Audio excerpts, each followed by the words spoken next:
ठ्याक्कै यो अहिले हामी धरान 15 मा छौँ। धरान 15 बगरकोट गोविन्द मार्ग हो। ठ्याक्कै यो मार्ग ठुलो बाटो चाहिँ गोविन्द मार्ग हो।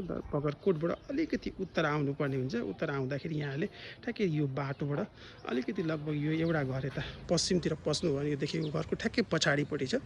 देखेको ठ्याक्कै त्यहाँनिर लेखिरहेको छ 4 नम्बर त्यो पोलमा। त्यहाँबाट पश्चिम आउनुभयो भने यो देखिएको एकदम राम्रो जग्गा छ।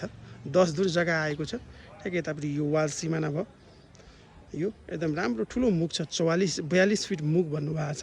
अगाडि यो 18 फिटको यो बाटो छ, पिच बाटो। ठ्याक्कै यतासम्म सिमाना छ यसको।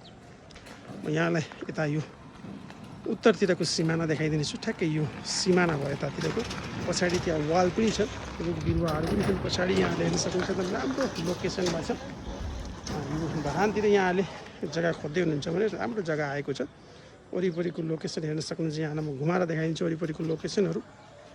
बगरकोट नजिकै भएको राम्रो ठाउँ छ। यदि यहाँहरू इन्ट्रेस्टेड हुनुहुन्छ यसको पुरा भिडियो हेर्न चाहनुहुन्छ रियल इस्टेट नेपाल भयो भने तपाईँ युट्युब च्यानलमा गएर यसको पुरा भिडियो हेर्नु होला। डिटेल्स, कन्ट्याक्ट नम्बर, प्राइस सबै त्यहाँबाट पाउन सक्नुहुन्छ।